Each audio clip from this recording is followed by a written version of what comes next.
Oi, eu sou Leandro Sarmatz e essa é a 30ª edição do Quarta Capa.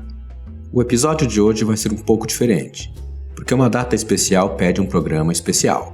Em julho, a Todavia completou 5 anos, e o que vocês vão ouvir agora é uma conversa com os 6 sócios da editora, num bate-papo sobre as origens desse projeto, os desafios do dia a dia e, é claro, algumas curiosidades que vocês sempre quiseram saber. No meio dessa conversa, também teremos participações especiais de outras pessoas que trabalham em outras áreas da editora. Agora eu saio do modo narrador e entro para o modo entrevistado. Fiquem agora com esse papo. Oi, eu sou a Natália, da comunicação da Todavia, e hoje, nesse episódio especial, eu vou conversar com os 6 fundadores da editora sobre esses 5 anos de estrada. Oi, eu sou o Leandro Sarmatz e sou um dos editores da Todavia. Eu sou Marcelo Levi, diretor comercial aqui na Todavia. Olá, eu sou André Conte, editor. Eu sou Alfredo Setúbal, eu sou diretor administrativo financeiro. Alô, sou Ana Paula, Direitos Autorais. Olá, sou Flávio Moura, editor.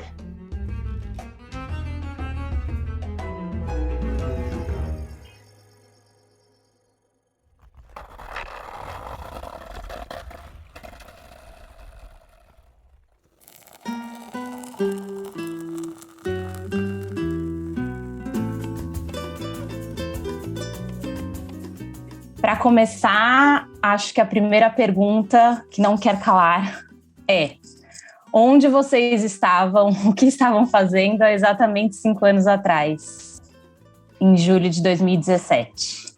Em julho de 2017, a gente estava indo para a Flip, não? Lançar a editora. A gente tinha um dos nossos primeiros livros lançados, né? O Vendido, do Paul Bates, Acre, da Lucrécia Zapp, Boulevard dos Sonhos Partidos e Palácio da Memória. O Paul Bates estava na Flip, então a gente estava lançando a editora com um carrinho de mão que servia café e dava capítulos dos livros da editora, e estávamos conhecendo o nosso primeiro autor em Paraty. Posso dizer também que a gente estava tendo o nosso maior ataque de ansiedade e de nervoso. A gente teve vários ao longo de toda essa preparação e tal, mas em julho eu acho que ele chegou no auge. Era também uma época, óbvio, de uma super alegria, né? A gente estava lá, finalmente a gente tinha feito trabalhado tanto para chegar nesses 4 primeiros livros. Me lembro que na sessão do Bates, que foi na igreja, o Leandro estava do meu lado, eu fazia piadas e ele nem ria. Era uma coisa assim de um nervoso sem igual. Eu estava às vésperas de um AVC, o derrame, porque eu estava muito nervoso, eu não entendia o que falavam comigo, que nem quando eu fico nervoso, porque era o resultado em julho, a gente estava desde fevereiro trabalhando nesses livros, nesse projeto, colocando de pé a editora. Então, a ansiedade de, pela primeira vez, sair mesmo a público, diante do público da Flip, de toda a indústria que está reunida na Flip, isso deu uma ansiedade horrenda. E aí eu não entendia as piadas da Ana Paula, não sabia reagir, eu estava meio babão. E ainda ajudou muito que, foi a primeira palestra do Bates, foi na igreja, né? Era um ano que a Flip não fez a tenda dos autores, e a igreja tinha uma acústica bem particular, então eu sentei num lugar que não dava para ouvir o que os convidados estavam falando. Slavery. Where did that come from? I don't know.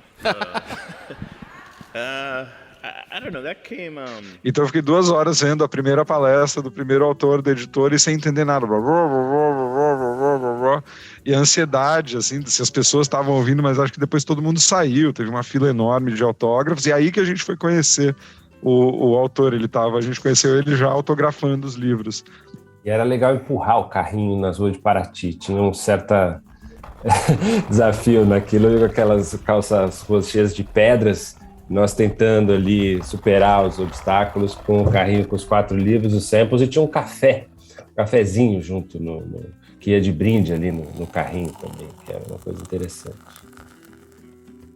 E foi nessa Flip que a gente conheceu 2 autores que, como todos os nossos autores, seriam muito importantes para a editora, que foi o Calaf Palanga, que estava assistindo às palestras, e ao Ricardo Aleixo, que tinha sido convidado na ocasião para uma performance poética. Serei para sempre o que você quiser que o negro seja. Sou o seu negro. Nunca serei apenas o seu negro. sou o meu negro antes de ser seu. A gente até assinou o contrato do livro de poemas, da antologia de poemas do Aleixo, na nossa casa, lá no pátio, com cachaçinhas, na própria Flip. Imediatamente antes dessa Flip, teve o dia que os livros chegaram às livrarias, né? E aí teve as matérias todas, teve imprensa, tudo, e os livros foram, acho que, distribuídos da quinta para a sexta, e iam chegar nas livrarias, iam abrir no sábado com os nossos livros, e que eu me lembro, todo mundo estava, eu estava numa livraria na Paulista, sentadinho, esperando alguém comprar, e era um leitor, um cara que seguia a gente nas redes, que sempre comentava, e ele comprou os 4 livros. Aí eu pesquei ele lá no meio e falei, não, vamos tirar uma foto e tal. Então eu tenho uma foto com a primeira pessoa que eu vi comprando livros da Todavia. Eu não dei essa sorte, eu fui na Livraria Cultura da Paulista, fiquei olhando, mas ninguém comprou os livros da Todavia enquanto eu estava lá. A Todavia e os primeiros livros foram muito bem recebidos, foi muito legal, assim, de livreiro, imprensa, amigos editores, colaboradores, foi muito carinhoso mesmo, a chegada da Todavia foi muito legal. Até porque, se eu me lembro bem, não era um momento muito propício, né, para abrir uma editora. Vocês podem falar um pouquinho sobre isso? Era isso que todo mundo perguntava para a gente logo que a gente começou, né? Porque era um momento bem complicado de crise econômica. A saída da Dilma e o começo do Temer, né? Mas era aquele momento de que tinha uma recessão forte. De lá para cá só piorou, né? Piorou muito. Então, assim, parece, em retrospecto, não era uma coisa tão complicada. Porque as pessoas perguntavam, nossa, o Brasil, né, nessa situação, como é que vocês estão começando a editora, tal? A gente sempre dizia, a gente confia que vai melhorar, a gente acredita que, né, sempre vai ter gente querendo ler, vai haver sempre leitores, cada vez, se tudo der certo, mais leitores no Brasil, é um projeto de longo prazo, tudo isso. Mas a gente jamais podia imaginar que o Brasil ia viver o que viveu, né? Pensar que a gente começou em 17, de 18 para cá, a gente viu coisas impensáveis acontecendo no país, né? Esses anos difíceis, de 18 para cá, tem uma marca importante na linha editorial da editora, né? Desses anos. A editora procurou responder ou conversar com esses anos turbulentos a partir de uma série de títulos que foram bem importantes para pautar debates em determinados momentos, que tiveram grande repercussão, seja sobre milícias. Mas ele é eleito. E no fundo você vê as milícias, o que as milícias significam também? Você pode matar, você pode ganhar dinheiro ilegalmente. Seja sobre a própria vida do Bolsonaro no quartel, seja ensaios mais amplos sobre crise da democracia. Isso foi uma coisa que deu um tom importante da não-ficção da editora nesses primeiros anos, e é uma coisa que vem um pouco em resposta à conjuntura, não é uma coisa que estava, obviamente, no nosso plano de saída, né?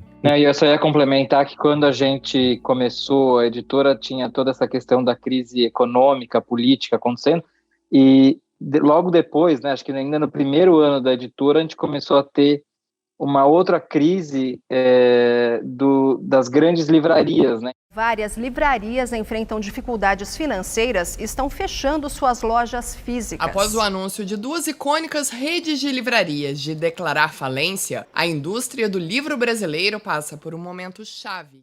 O que a gente também naquela época respondia, e acho que continua valendo, é que não era uma crise de leitores, né? Aquilo foi uma crise realmente de gestão, de uma forma de gestão de grandes redes de livrarias que acabaram ali se embananando de alguma maneira, mas não era exatamente uma crise do livro ou de leitores, né? E acho que isso de lá para cá se confirmou, né? E, bom, é uma história também, né? A Todavia acompanha essas turbulências e, como o Flávio disse, tenta reagir, né? A gente partiu de uma crise econômica, entrou numa crise da própria indústria do livro, que destruiu um modo de trabalhar no qual a gente estava olhando, né? Quando a gente criou a editora, olhando para as grandes livrarias, como funcionava. Então teve um rearranjo editorial no meio, né? Tentar reagir e responder ao que estava acontecendo. Teve um rearranjo comercial. E aí entramos numa segunda crise política, depois em mais crises econômicas, e agora estamos vivendo uma crise do papel. Então, assim, não dá para esperar muito para você abrir uma editora, porque o momento ideal para abrir uma editora, no Brasil, ele nunca vai existir, né? Mas como disse o Alfredo, o problema é sempre econômico, político, ele não é dos leitores, né? O leitor está aqui, os leitores estão crescendo, os leitores estão ávidos por livros e a gente tem que navegar em como fazer esses livros chegarem para os leitores. Olá, eu sou a Laís Varize e trabalho na comunicação da Todavia. Como toda boa história, cheia de reviravoltas, a minha boa história com a Todavia não tem finais alternativos, mas sim 2 inícios alternativos. O primeiro deles em 2018, quando eu passei pelo bar da Todavia na Flip, virei para minha irmã e disse: ano que vem eu vou estar trabalhando aqui. Poucos dias depois eu recebi uma ligação de que eu tinha passado na entrevista e no ano seguinte aquilo realmente aconteceu e foi mágico. O segundo início alternativo começa com um convite. Depois de 1 ano e meio como estagiária, eu consegui uma bolsa de intercâmbio e na volta para o Brasil, a editora me chamou para tomar conta das redes sociais e foi outro passo muito importante para mim. A Todavia é um capítulo muito lindo da minha trajetória, é um lugar onde eu cresci basicamente como profissional e eu fico muito contente de fazer parte dela já há um tempo. Vida longa!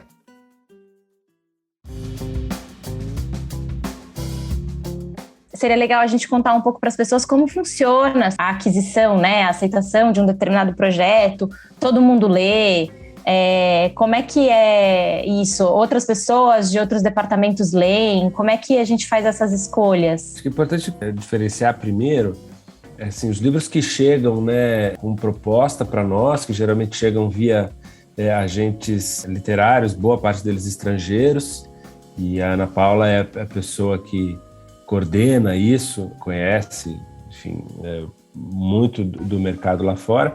E tem o outro formato, que são livros que a gente pauta, né? Quer dizer, a gente vai atrás, a gente sugere o tema, que geralmente, claro, livros nacionais, né?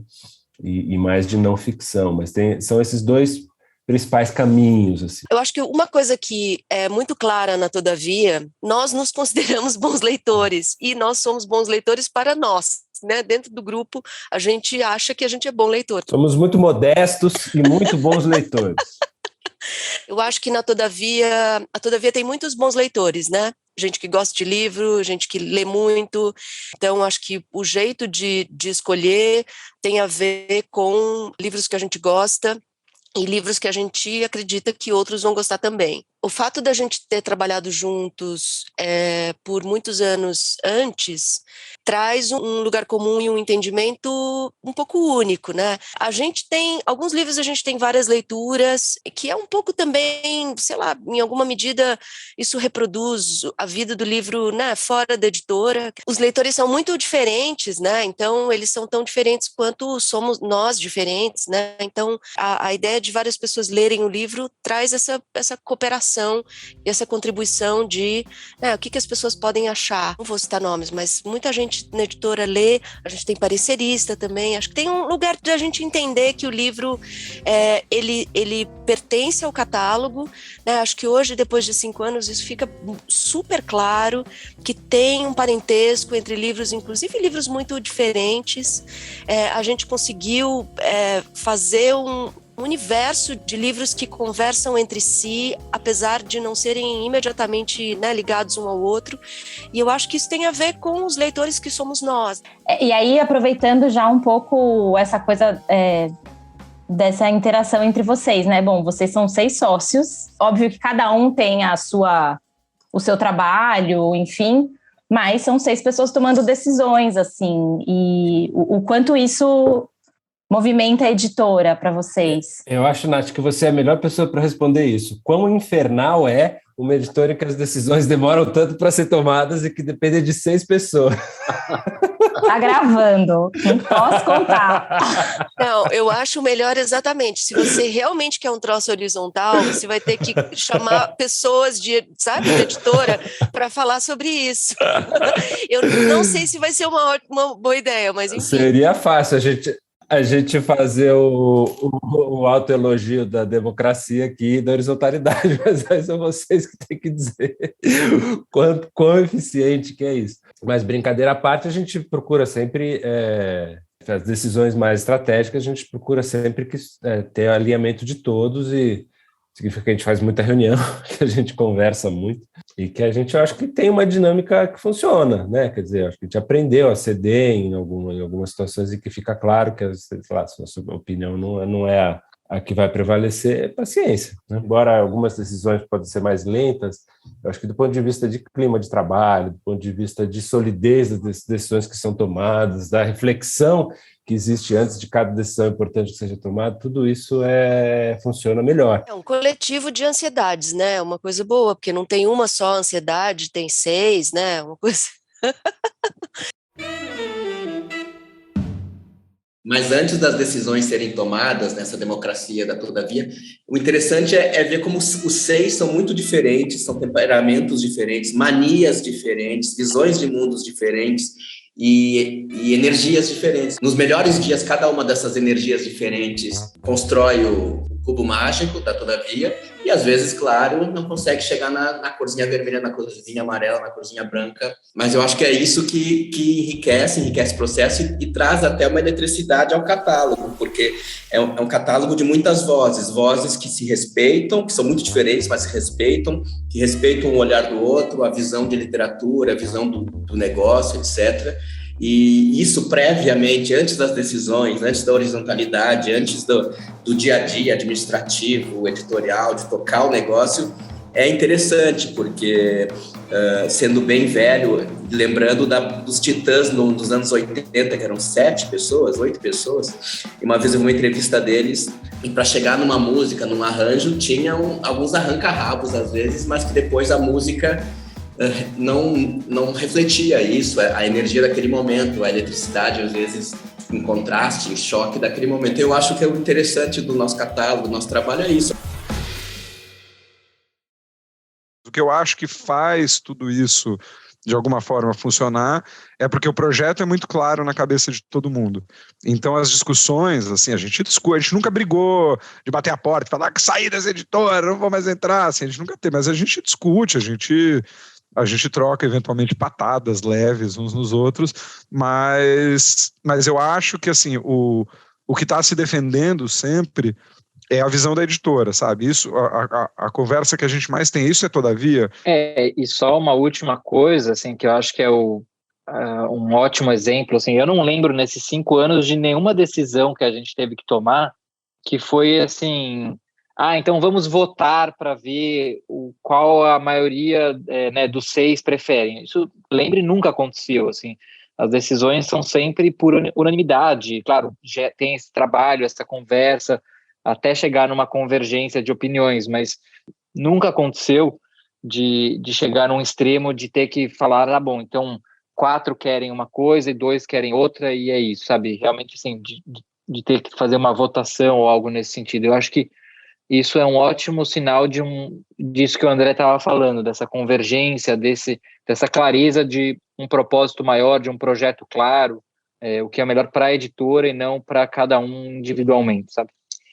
E eu acho que essa cartilha que nos une permite que os nossos diferentes talentos sejam aproveitados.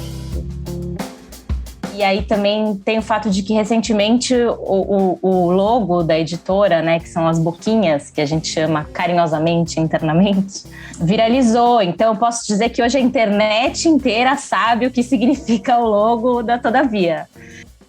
A gente está falando em projeto, em unanimidade, em voto.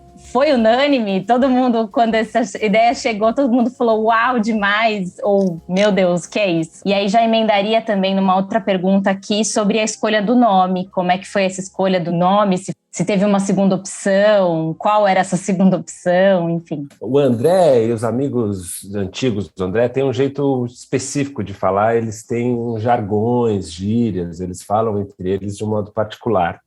E o Todavia fazia parte desse léxico desses amigos do André dessa época de uma maneira muito diferente do que faz para nós. Quer dizer, eles falavam isso com uma certa ironia, mas era muito mais presente do que... Então, aí, lembrando disso, a gente começou a ver que eu achava uma palavra sonora e que, ao mesmo tempo, tinha uma espécie de adversativa. Quer dizer, o mundo inteiro está aí, né, em crise, o Brasil em crise, todavia livres, todavia seguimos aqui. E, ao mesmo tempo, dentro do próprio nome do Todavia, você tem todos os caminhos embutidos. Tá? Então, a gente começou a falar nisso e foi Eu lembro de um almoço eu com o André lá no glorioso bairro do Itaim, também dessa vez num glorioso restaurante chamado Deus Nos Proteja, um quilão legal ali da Renato Paes de Barros, e aí a gente falando, né, André? Eu lembro porque eu estava na frente do Flávio, né? Ele falou, e se a gente chamasse de Todavia? E deu aquela encaixada, assim, sabe? Deu aquele... Todavia! E aí a gente começou a falar da editora como Todavia. E tem um outro fator que eu particularmente acho legal, que é uma palavra que aparece nos livros, né? Então, dentro dos livros você encontra o nome da editora. Ele também faz parte de como se escreve, né? E volta e meia eu coloco nas orelhas. Vocês podem reparar aí que orelhas da editora ocasionalmente tem a palavra Todavia. É 100% de propósito. Eu tenho notado nos últimos 5 anos, e é científico isso, que cresceu muito o uso da palavra todavia nos livros, especialmente da concorrência. Mas o que eu ia dizer era justamente isso. Se alguém tem alguma dúvida de quem editou o livro, leia a orelha, ouvinte. Você vai saber que foi o André. Se tem ali a palavra todavia, foi o André. Oi, meu nome é Aline Vale, eu sou gerente de produção gráfica aqui na editora Todavia. A primeira coisa que eu gostaria de dizer é que cada vez que uma pessoa, seja ela num comentário do Instagram, num comentário do Facebook, numa mensagem direta que a gente recebe, um amigo, uma pessoa da minha família, ou qualquer pessoa do mundo que diz que a capa ficou legal, é uma alegria enorme, é uma expectativa que a gente acaba criando, né, de que as pessoas gostem. Eu acho que isso tem a ver com o processo que a gente tenta fazer, às vezes um pouco melhor, às vezes um pouco pior, às vezes um pouco mais linear, às vezes um pouco mais atrapalhado, mas o que a gente tenta fazer é conversar sobre as capas, pensar em referências, pensar em ideias. E eu acho que as grandes estrelas, na verdade, das capas são os designers, né? Os colaboradores que a gente contrata para fazer as capas. Eles são as grandes mentes brilhantes por trás das capas que tem na Todavia, né? Eu acho que esse conjunto, essas pessoas do começo ao fim e passando, eu acho que muito por esse retorno que a gente tem, porque eu acho que ele dá bagagem pra gente quando a gente sabe que uma capa as pessoas gostam. Então, os leitores, eles também formam essa identidade e essa cara que a Todavia procura ter. A ideia é que seja um processo em que todo mundo, desde o começo, as pessoas fiquem felizes até chegar nos leitores e que eles fiquem felizes também.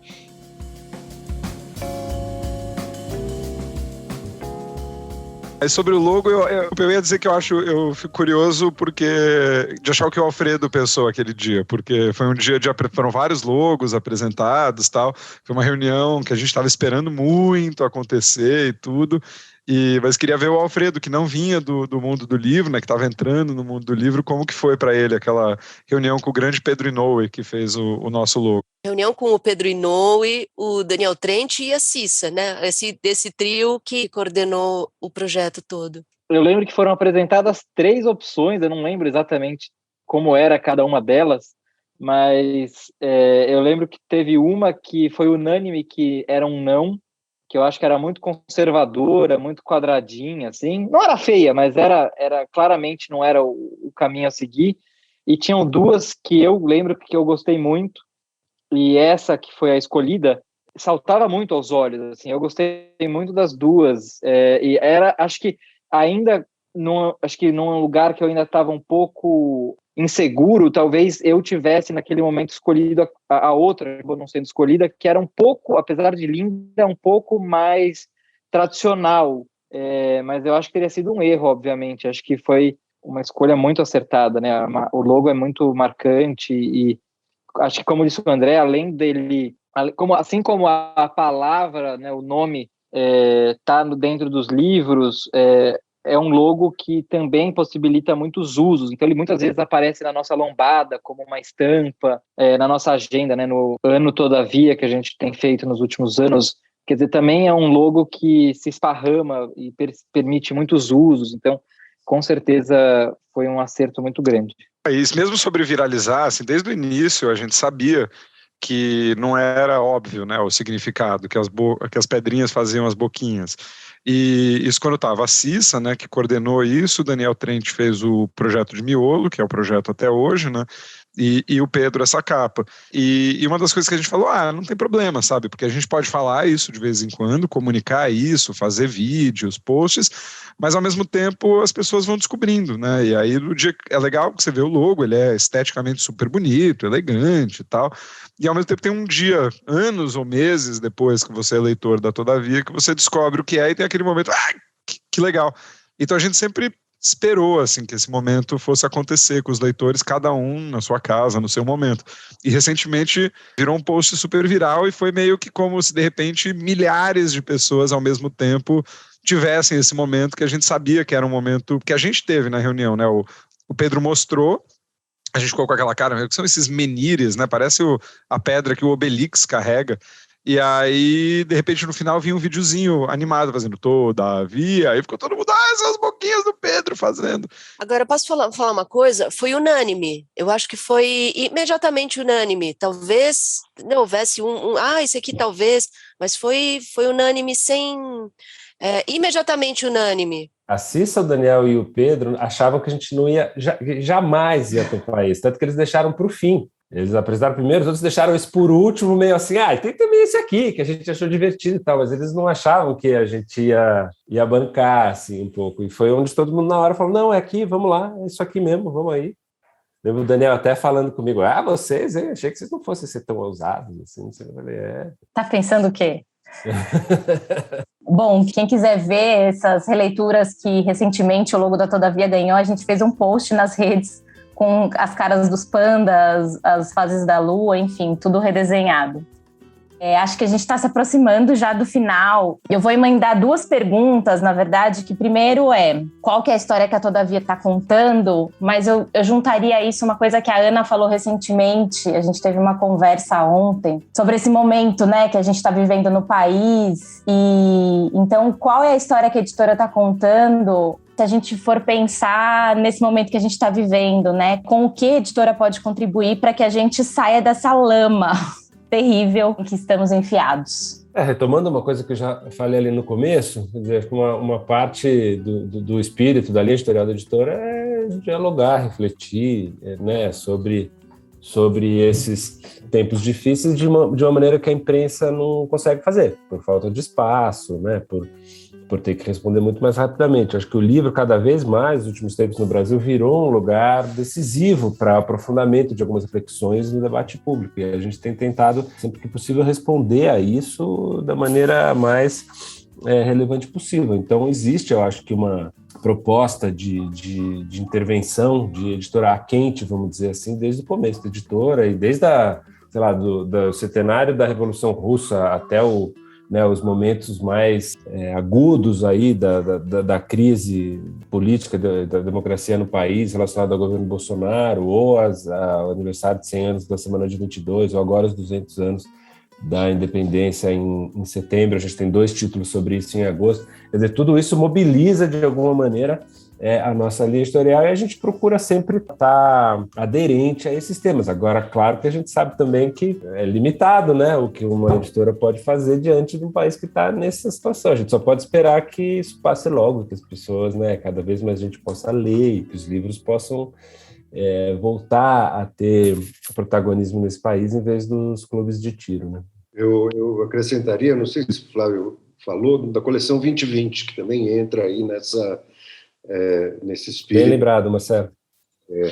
Então, né, como é que a editora pode contribuir para a gente começar a sair dessa lama que se encontra? Um dos nossos objetivos lá no começo, né, era encontrar e construir caminhos que fizessem o livro chegar cada vez mais a mais leitores, né? No nosso dia a dia, a gente procura fazer isso, é muito difícil construir esse tipo de caminho. Você anda por partes da cidade que não tem nada parecido com uma livraria, né? E dá um certo desalento.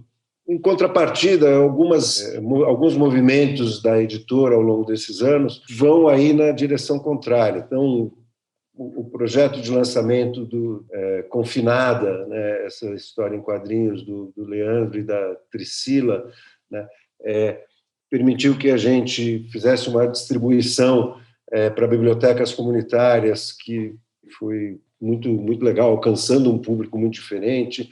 Resumindo, o que eu quero dizer é que a gente ter esse objetivo e esse sonho do livro chegar em outros lugares, em outros leitores, é cláusula pétrea da Todavia, né? Às vezes vai mais devagar, mais rapidamente, mas a gente não pode perder isso de perspectiva. Tem um lado mais geral, que a gente vive num momento de zero esperança, né? A gente vive sempre...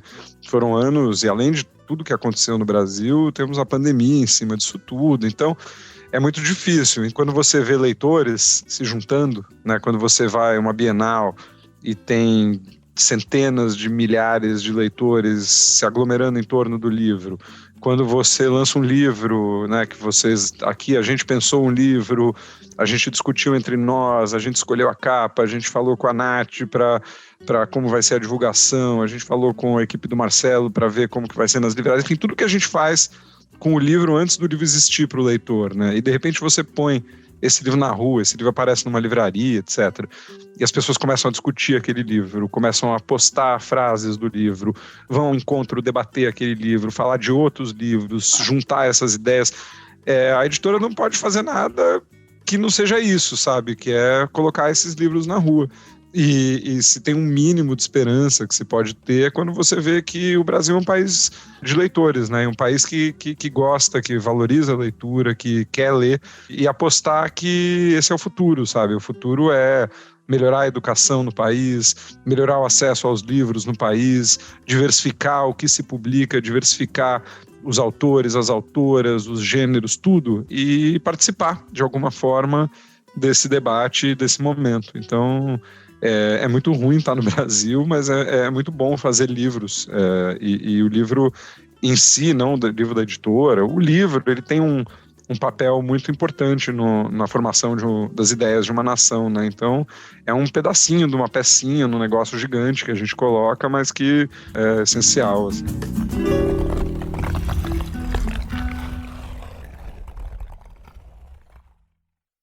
E agora, voltando para o meu modo narrador, a quarta capa do nosso episódio 30 além de um agradecimento a todas as pessoas que acompanham a editora durante esses 5 anos, um obrigado a todo mundo que trabalha com a gente dia após dia e que fazem parte das boas histórias que contamos e que ainda iremos contar. Eis aqui o nome de todas as pessoas que fazem parte da Todavia hoje. Me ajuda nessa daqui, Terto. Beleza, Leandro. Então, além das pessoas que já participaram do episódio de hoje e de mim, Ricardo Terto, produtor do Quarta Capa, Afonso Rodrigues Martins, Ana Clara Carepoves, André Fernandes Palácio, André Luiz Vieira de Souza, Bruno Braga Fiaschetti, Carolina Faquin, Cíntia Oliveira, Fernando Henrique Carvalho, Flora Próspero, Gabriel Antônio de Oliveira, Isaac de Souza Santos, Isadora Mendes, Joyce Santos, Letícia Yuki Akutsu, Luísa Tiepo, Luziane Pereira de Souza, Magda Sona, Luli Macedo, Mário Ferraz Júnior, Mário Frugielli, Nathalie Calai, Natália Bergossi, Priscila de Oliveira Joaquim, Sidney Guilherme Guimarães, Sérgio Reis Alves, além de livrarias, livreiras e livreiros, autores, parceiros e, claro, vocês leitores.